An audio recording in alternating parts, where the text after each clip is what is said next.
அண்மை செய்தி, தமிழ்நாட்டில் ஆட்சி நடக்கிறதா என சந்தேகமாக உள்ளது என்று எடப்பாடி பழனிசாமி தெரிவித்திருக்கிறார். தவேக தலைவர் விஜய்தான் களவாணி என்று இபிஎஸ் சாடியிருக்கிறார். அதிமுக சார்பில் வெற்றி எம்எல்ஏக்களை விஜய் களவாடி வருகிறார் என இபிஎஸ் விமர்சனம் செய்திருக்கிறார். விஜய் இன்னும் தன்னை முதல்வராக உணராமல் கரூரில் 4ஆம் தர பேச்சாளராக பேசுகிறார் என காட்டமாக விமர்சனம் செய்திருக்கிறார் எடப்பாடி பழனிசாமி.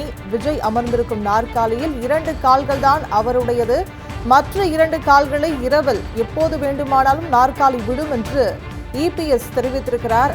செய்தியாக பார்த்துக் கொண்டிருக்கிறோம்.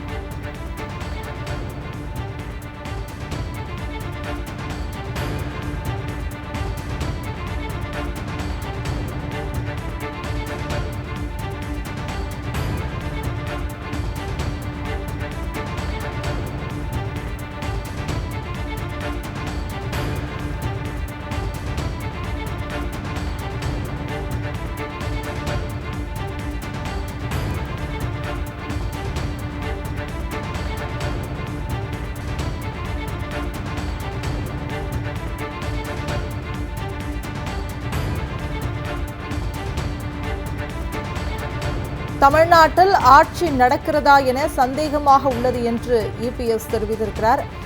தவேக தலைவர் விஜய் தான் களவாணி என்று இபிஎஸ் சாடியிருக்கிறார். அதிமுக சார்பில் வெற்றி எம்எல்ஏக்களை விஜய் களவாடி வருகிறார் என இபிஎஸ் விமர்சனம் செய்திருக்கிறார். விஜய் இன்னும் தன்னை முதல்வராக உணராமல் கரூரில் 4ஆம் தர பேச்சாளராக பேசுகிறார் என காட்டமான விமர்சனம் செய்திருக்கிறார்.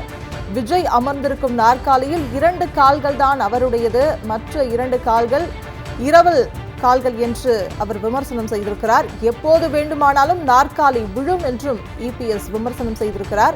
அமைச்சர் பதவிக்கு ஆசைப்பட்டு தவேகவுக்கு சென்றவர்களுக்கு அல்வா கொடுத்துள்ளார் விஜய் என்று இபிஎஸ் விமர்சனம் செய்திருக்கிறார்.